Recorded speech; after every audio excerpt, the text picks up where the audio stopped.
But मुझे पता था कि मैकेनिकल इंजीनियरिंग बहुत ही फैसिनेटिंग होता है। इसीलिए जब मैं कॉलेज में एडमिशन करवाऊंगा तो या तो मैकेनिकल लूंगा या तो CSIT लूंगा। बट मैं जैसे ही अंदर जाता हूँ मुझे टीचर सबसे पहला बात बोलते हैं कि तुम्हारे रैंक के अकॉर्डिंग तुम्हें CSIT ब्रांच नहीं मिल सकता है, और मुझे ये भी कहते हैं कि तुम्हें मैकेनिकल ब्रांच नहीं लेना चाहिए क्योंकि मैकेनिकल ब्रांच में प्लेसमेंट्स नहीं होते हैं। अब सामने कॉलेज का टीचर खुद से बोल रहा है कि तुम इस ब्रांच लेके तुम्हारी प्लेसमेंट नहीं होगी, तो वो टीचर मुझे क्या कहते हैं, तुम्हें इलेक्ट्रिकल ब्रांच लेना चाहिए। वो ब्रांच जो कि मैं 100,000% श्योर था कि कुछ भी हो जाए मुझे वो ब्रांच नहीं लेना है।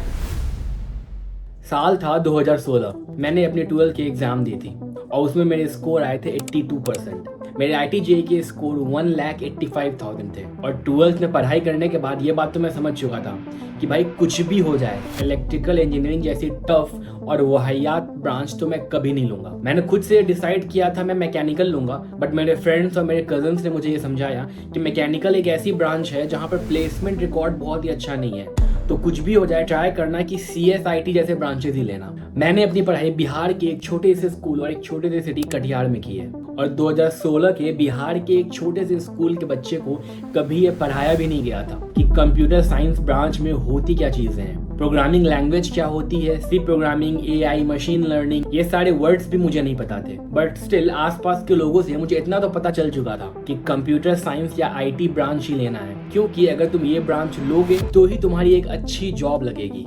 हालांकि मेरे अकॉर्डिंग या मेरे पैशन के अकॉर्डिंग मुझे मैकेनिकल इंजीनियरिंग या फिर एरोनॉटिक्स इंजीनियरिंग लेना था, क्योंकि वो हमेशा मुझे बहुत ही एक्साइटिंग लगता था पढ़ाई करना, सीखना, देखना। अब एज अ टीनेजर मुझे ये बात नहीं पता थी बिल्कुल भी कि मैकेनिकल इंजीनियरिंग में क्या प्लेसमेंट होती है, क्या पढ़ाई होती है, बट मुझे पता था कि मैकेनिकल इंजीनियरिंग बहुत ही फैसिनेटिंग होता है। इसीलिए जब मैं कॉलेज में एडमिशन करवाऊंगा तो या तो मैकेनिकल लूंगा या तो CSIT लूंगा।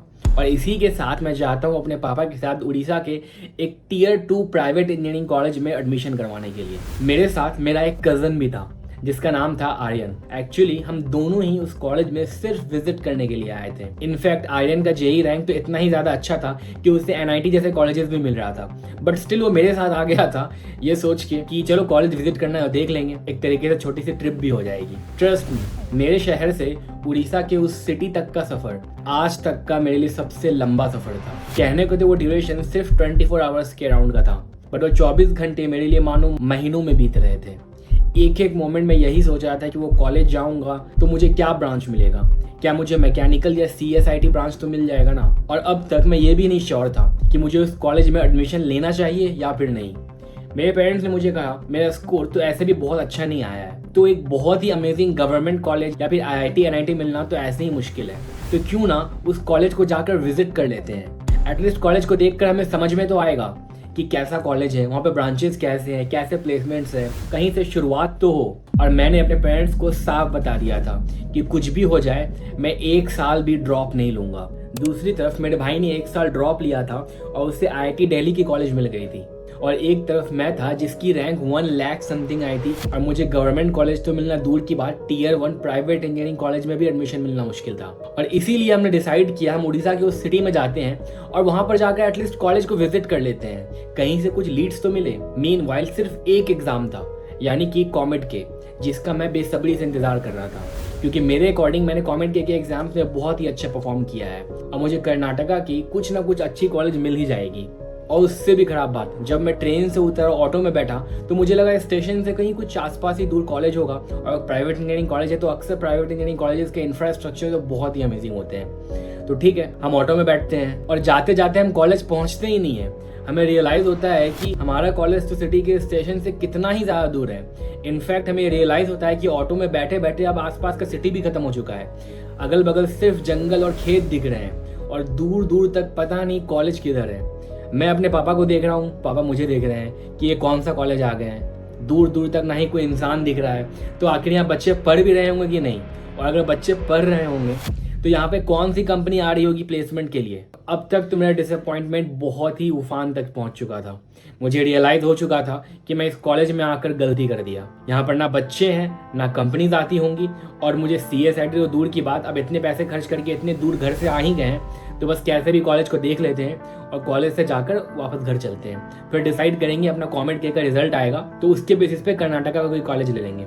बट मुझे ये बात बहुत ही अच्छे से पता थी कि कॉमेट के थ्रू जो भी प्राइवेट इंजीनियरिंग कॉलेजेस मिलते हैं उनकी फीस बहुत ज़्यादा होती है। फॉर कंपैरिजन, मैंने जिस कॉलेज से अपनी इंजीनियरिंग की उस कॉलेज की 4 साल की फी थी 6 to 7 lakh rupees. But comet के थ्रू जो कॉलेजेस मिलते हैं उन कॉलेजेस की फी सिर्फ 1 साल की 5 से 6 लाख रुपीज़ होती है।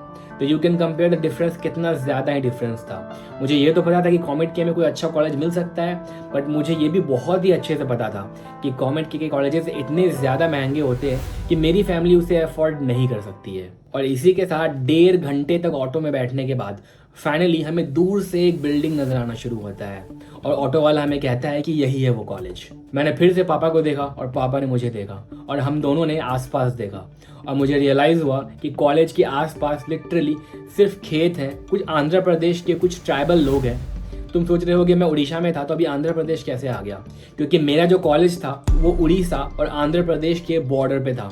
यानी कि तुम सिर्फ मेरे कॉलेज से 500 मीटर रोड पर सीधा चलोगे देन तुम आंध्र प्रदेश पहुंच जाओगे।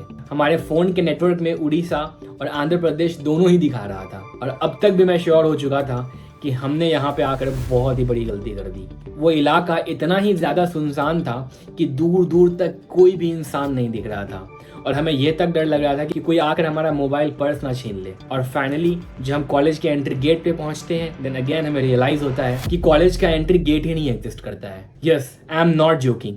हर कॉलेज का एक एंट्रेंस गेट होता है जहां पर बड़े बड़े अक्षरों में लिखा होता है dash institute of technology, dash institute of dash dash dash, ऐसा कुछ भी तुम्हारे कॉलेज का नाम लिखा रहता है बड़े बड़े एक मेन एंट्रेंस गेट पे।